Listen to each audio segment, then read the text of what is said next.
Bismillahirrahmanirrahim. Assalamualaikum warahmatullahi wabarakatuh.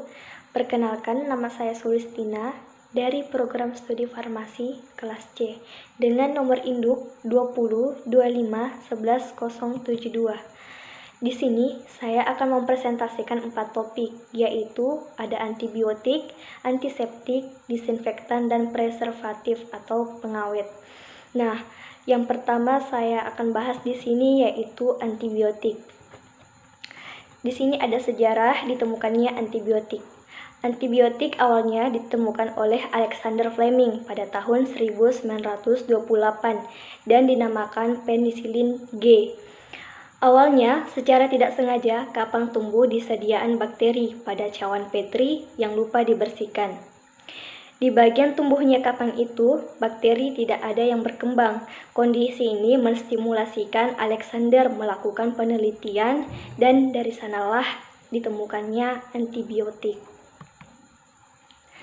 Selanjutnya yaitu definisi antibiotik. Antibiotik adalah segolongan senyawa baik alami maupun sintetik yang mempunyai efek menekan atau menghentikan suatu proses biokimia di dalam organisme, khususnya dalam proses infeksi bakteri. Dan yang selanjutnya yaitu penggolongan antibiotik. Penggolongan antibiotik ini dibagi menjadi 3 bagian, yaitu berdasarkan luas efektif kerjanya, dan yang kedua yaitu berdasarkan sifatnya, dan yang ketiga yaitu berdasarkan struktur kimianya. Nah, yang pertama yaitu berdasarkan luas efektif kerjanya. Di sini dibagi menjadi 2, yaitu ada antibiotik neurospektrum dan yang kedua yaitu ada antibiotik broad spectrum. Nah, antibiotik neurospektrum itu yaitu antibiotik yang berkhasiat terhadap sekelompok mikroba saja. Misalnya, penisilin hanya efektif terhadap bakteri gram positif, sedangkan streptomycin efek kerjanya terutama terhadap bakteri gram negatif. Golongan peptida yang hanya bekerja aktif pada bakteri gram negatif. Golongan makrolida juga memiliki spektrum kerja sempit, hanya efektif untuk bakteri gram negatif. Maksudnya gram positif. Dan Mycoplasma.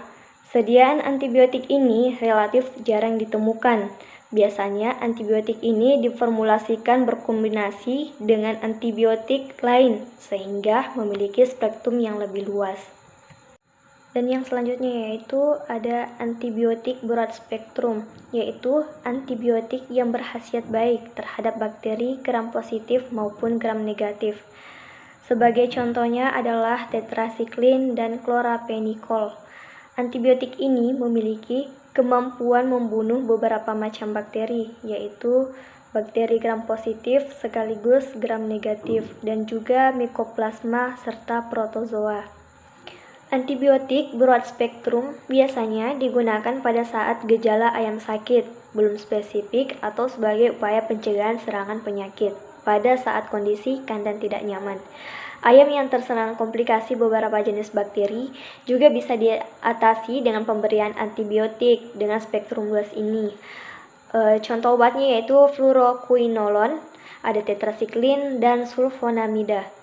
Merupakan golongan antibiotik yang memiliki spektrum kerja luas. Yang kedua berdasarkan sifatnya. Di sini dibagi menjadi 2, yaitu yang pertama ada antibiotik bakteriostatik dan yang kedua ada antibiotik bakterisid. Antibiotik bakteriostatik yang bersifat bekerja dengan cara menghambat pertumbuhan bakteri melalui mekanisme penghambat sintesis protein. Pemberian antibiotik ini akan menekan konsentrasi atau jumlah bakteri yang menginfeksi sehingga berada di bawah batas konsentrasi untuk menimbulkan gejala klinis. Antibiotik yang bersifat bakteriostatik antara lain golongan makrolida, tetrasiklin, sulfonamida, dan dianopirimidin yang terdapat pada tifural. Dan yang selanjutnya yaitu antibiotik bakterisid, bekerja membunuh bakteri. Mekanisme kerjanya yaitu dengan cara menghambat pembentukan dinding sel dan membran sel maupun menghambat pembentukan DNA atau inti sel. Aminoglikosida, fluoroquinolone, Penisilin dan peptida merupakan golongan antibiotik yang bersifat bakterisid. Contoh produknya yaitu antara lain gentamin, vetstrip, dan neomeditril. Dan yang ketiga yaitu berdasarkan struktur kimianya. Antibiotik berdasarkan struktur kimianya dapat dibedakan menjadi 8 golongan, yaitu penisilin, aminoglikosida, ada fluoroquinolon, ada peptida, ada makrolida, ada tetrasiklin, ada sulfonomida, ada diaminopirimidin. Dan yang selanjutnya yaitu ada penggunaan antibiotik. Penggunaan antibiotik ini khususnya berkaitan dengan pengobatan penyakit infeksi maupun dalam bioteknologi dan rekayasa genetika yang juga digunakan sebagai alat seleksi terhadap mutan atau transfermen. Yang selanjutnya yaitu ada mekanisme antibiotik. Antibiotik bekerja seperti pestisida dengan menekan atau memutus satu mata rantai metabolisme. Hanya saja targetnya adalah bakteri. Antibiotik berbeda dengan disinfektan karena cara kerjanya. Disinfektan membunuh kuman dengan menciptakan lingkungan yang tidak wajar bagi kuman untuk hidup. Dan disinfektan ini juga biasanya digunakan hanya pada benda mati. Dan yang selanjutnya yaitu ada syarat-syarat antibiotik. Antibiotik yang ideal sebagai obat harus memenuhi syarat-syarat berikut. Yang pertama, mempunyai kemampuan untuk mematikan atau menghambat pertumbuhan mikroorganisme yang luas. Dan yang kedua yaitu tidak menimbulkan resistensi dan mikroorganisme patogen. Yang ketiga yaitu tidak menimbulkan pengaruh samping yang buruk pada host seperti reaksi energi, kerusakan syaraf, iritasi lambung, dan sebagainya. Dan yang terakhir yaitu tidak mengganggu keseimbangan flora yang normal dari host seperti flora usus atau flora kulit. Di sini juga ada penggunaan antibiotik secara rasional. Asas penggunaan rasional suatu antibiotik ialah seleksi antibiotik yang selektif terhadap mikroorganisme penginfeksi dan efektif untuk memusnahkan, dan sejalan dengan hal ini memiliki potensi terkecil untuk menimbulkan toksisitas reaksi lain bagi pasien.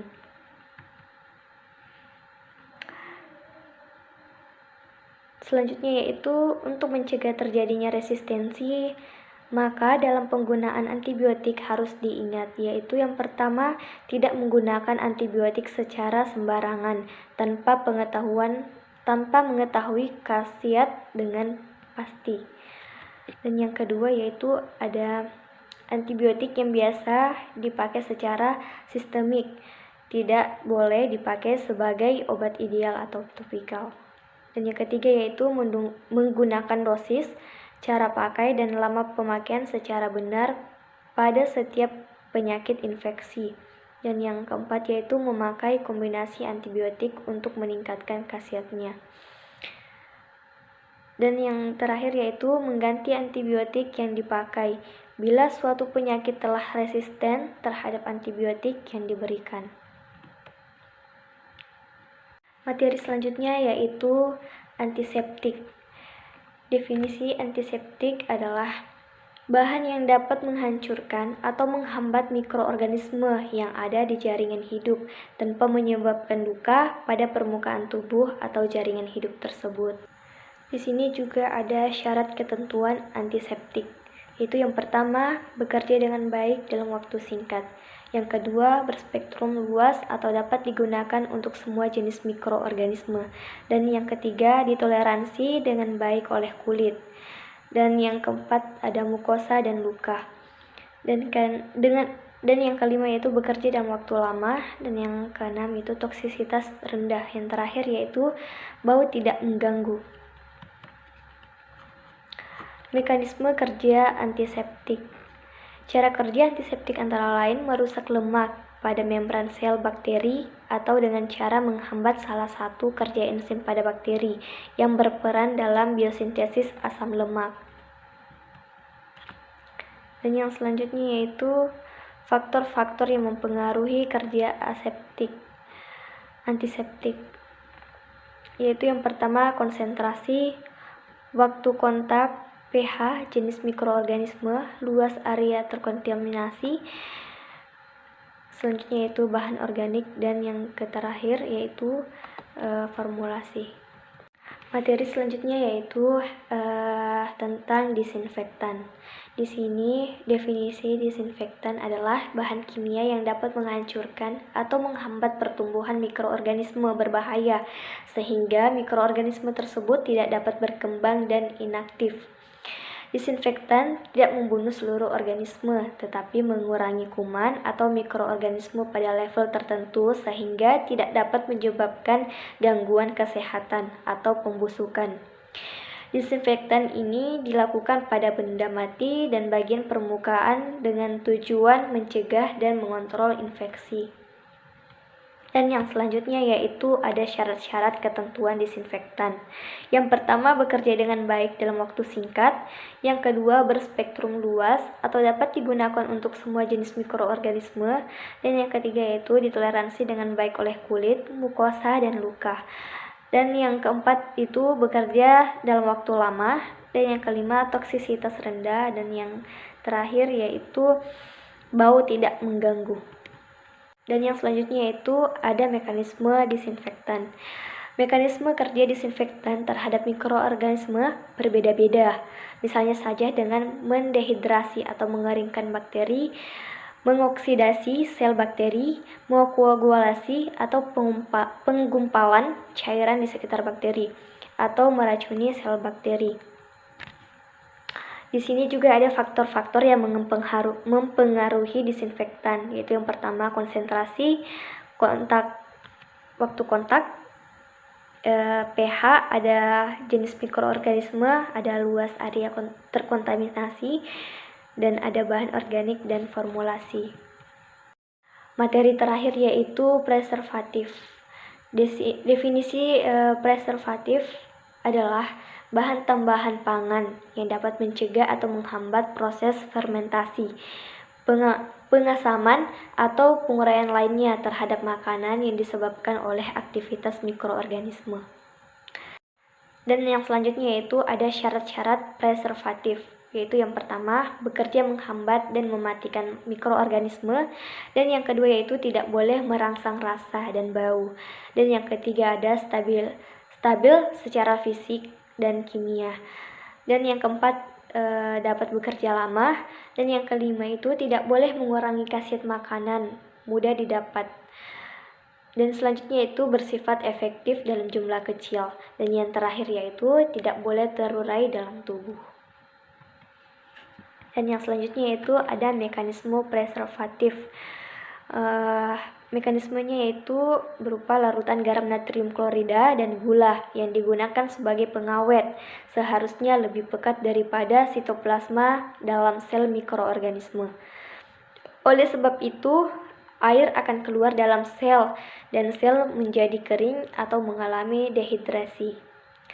Kerja asam sebagai pengawet tergantung pada pengaruhnya terhadap pertumbuhan mikroorganisme seperti bakteri, khamir, dan kapang yang tumbuh pada bahan pangan. Penambahan asam berarti menurunkan pH yang disertai dengan naiknya konsentrasi ion hidrogen, dan dijumpai bahwa pH rendah lebih besar penghambatnya pada pertumbuhan mikroorganisme. Asam digunakan sebagai pengatur pH sampai pada harga yang bersifat toksik untuk mikroorganisme dalam bahan pangan. Efektivitas suatu asam dapat menurunkan pH tergantung pada kekuatan, yaitu derajat ionisasi asam dan konsentrasi, yaitu jumlah asam dalam volume tertentu, misalnya molaritas.